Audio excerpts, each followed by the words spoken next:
Hello and welcome to day 82 of the Sacred Pause. I'd like to thank Mary Curtis for all those beautiful meditations which she's done for us over the last few days. And to Madeline Evans, and to all of you who have contributed on the incredible WhatsApp forum. Thank you so much. I'd like to start today with a poem. It's called 13 Billion Lights. 13 billion lights above my head. Every one a candle burning in the sky to be part of a greater love. Just like the 13 billion souls upon this earth. But does the love for every one of God's many candles look the same? For what is the difference between the love for my child and the love for my wife? Through the eyes of my humanness, to love them in the same way is an error. And yet when the human suit and the title are removed, we are all just souls, connected to the earth like the stars are connected in the night sky. And when we join the dots, we are all but the same.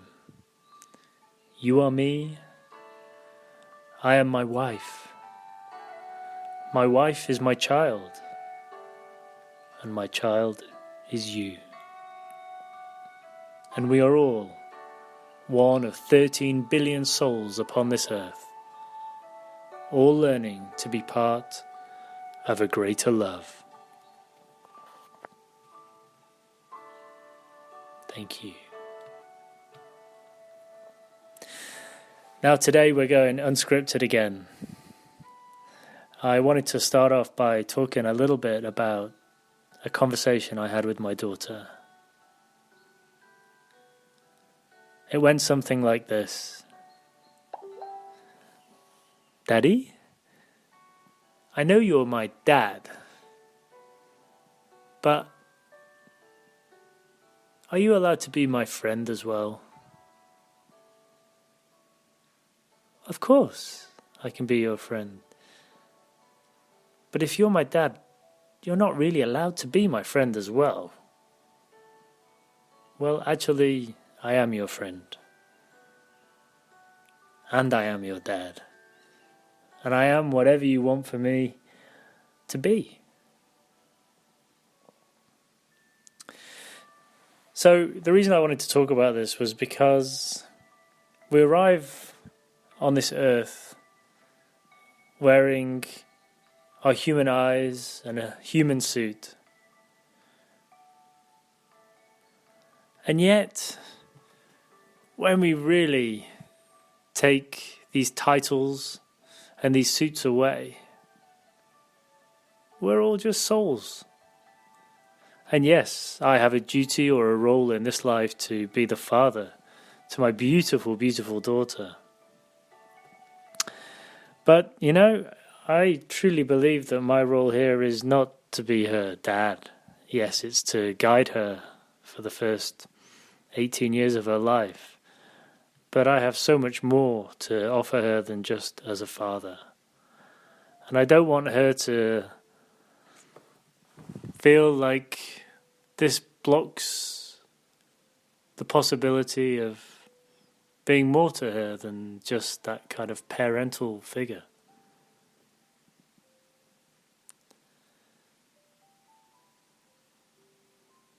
And I think if you analyze the people in your life and the relationships you had with your parents, or the relationships you had with your children, or even your partners, did you ever get to experience that relationship beyond the one which was naturally given on this earth? Was your husband or your wife your friend? Was your mother or father, did they give you the opportunity to step beyond that role of being the parent? So you could really talk to them about anything and everything and nothing. Because if there was one gift given to me in this life, it was not a gift when it first arrived, when my parents got divorced. And at the time, it was nothing short of a tragedy that our beautiful family was broken up. And yet, it allowed me to open the curtains and to really get to know my mum as a human being, as a vulnerable human being, not as the mother figure who always guides me and gives me advice and tells me what I should do and where I need to go to become an adult. Suddenly I saw a really vulnerable human being. I saw a lady struggling to grapple with depression, with a breakup which broke her heart, with a breakup where she was seen as the guilty party, and of course now I know there is no guilty party. All there is two souls who are trying to find their way, and perhaps one soul is a little bit more lost than the other one. Or perhaps, looking at the bigger picture, it was all meant to happen and was always going to happen anyway. And it took one person to force that break. And then beyond the depression and the feeling that my mum was in the wilderness of life, I saw great beauty, because I saw this naive yet vulnerable and this inner child within her who needed a friend and needed love, and like a flower needs water and sun, that's what my mum needed during that time. And I think in life, we're not really taught, at least in a non-spiritual way, in our non-spiritual education, we're not really taught that great harvest can be gleaned from our darkness. We're told there's right and there's wrong, and there's someone to blame and there's someone who's innocent, and yet there's so much more. Because here we are on earth to learn, on a learning journey.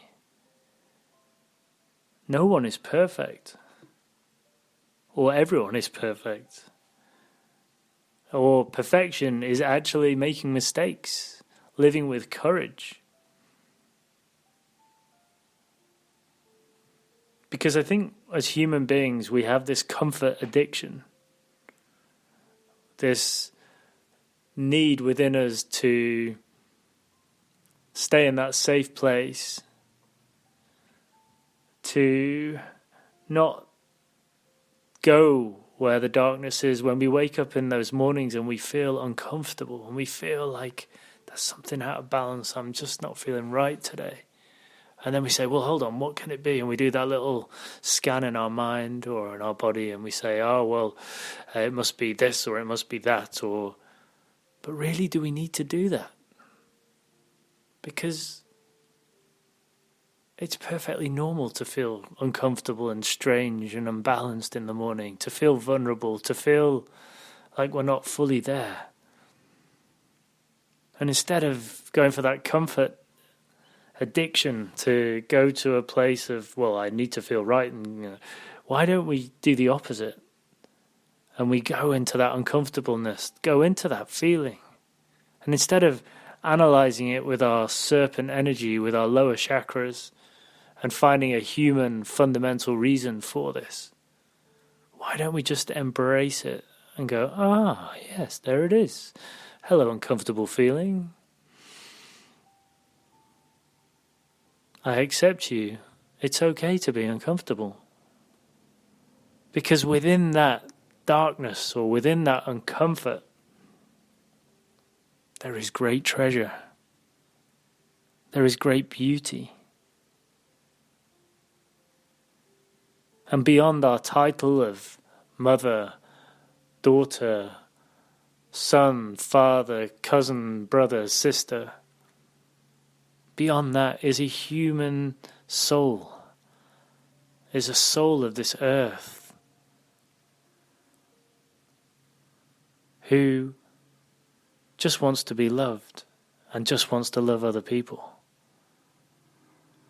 So instead of getting embroiled in this tangled web of, well, I can't speak like this because this is my teacher, and I can't speak like this to this person because it's my mother, and she's my grandma, and she's my auntie, so I have to toe the line and say vous instead of tu.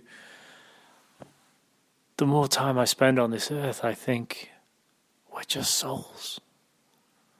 And soul to soul, all that is irrelevant, because in previous lifetimes our grandma was probably our son, and our grandfather was probably our teacher, and our teacher was probably our father, and it's all irrelevant. And what if suffering was in fact grace? You know, we talk about all these people suffering around the world right now, and that includes you, and that includes me. We all have moments when we're suffering. But if we can just accept that, yes, we have high and low moments. And, well, who knows why that is? It might be because on a human level someone has upset us, or our job is stressful,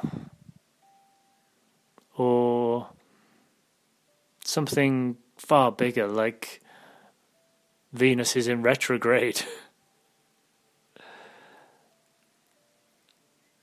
And if we can just sit there, take 3 breaths and say, you know what?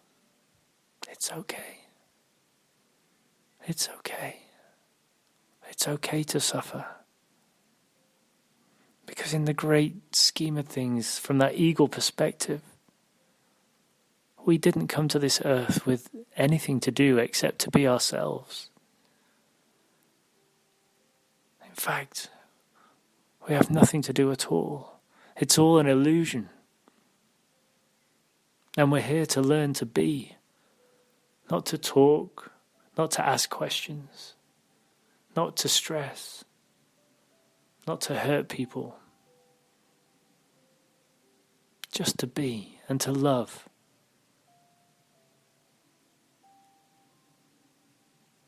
And if we don't just be, and if we don't love, and if we live from our human minds, we miss that quality in our soul, because that soul starts to starve if we only use our minds. And if we only stay in the comfort zone. We're like a car who only uses the first 2 gears when we have 6 gears. And we could go into that cruise control and just glide, where we have to do nothing. We're not here to survive. We're here to thrive. And as someone on the forum said today, Hafiz famously said, your heart and my heart are very, very old friends. And old friends have no barriers. So my daughter is not just my daughter, she is my friend. An old, old friend. And so are you. And I love you. just as I love my daughter. And I love you for your low points, for those terrible days when you find it hard to accept being a soul on this earth, but you do. And I love you for your high points, the great beauty that you bring to this earth when you're flying. I love it on the forum when people say they're feeling electric. It's so beautiful. So let's look in the eyes of all the people we see today, all the people we see tomorrow and next week and next month. And let's look them in the eye with love. Whether that's our mother, whether it's our daughter, whether it's our friend, whether it's our family, whether it's our dog, whether it's our horse, whether it's that mosquito that is looking back at you on the wall saying, I'm gonna bite you. Because maybe that mosquito is a messenger of love too. And maybe one of those scratches on that bite is gonna feel pretty satisfying.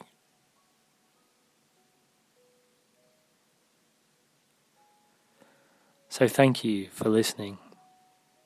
And I'm sorry if it's all a bit babbly, but it just felt like it was meant to be that way today.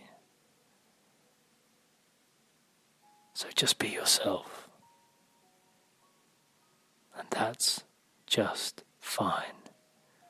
Tell yourself, I'm only a human who is willing to feel some of my uncomfortableness.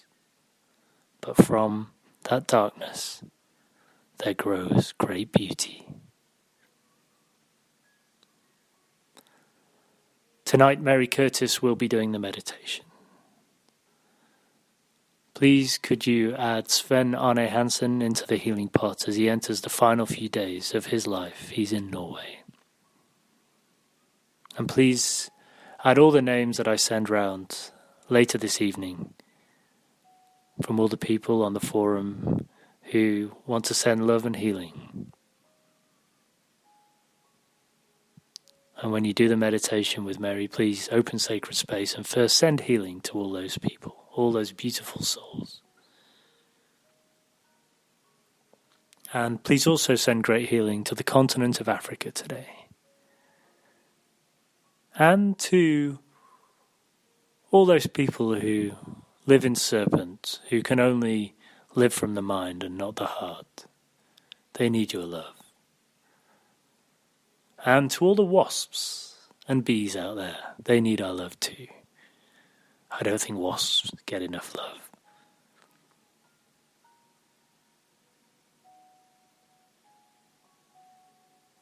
The revolution has begun.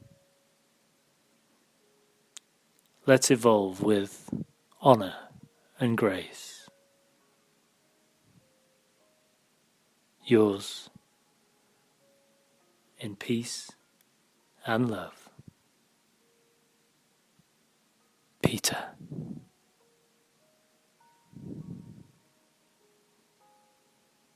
Namaste.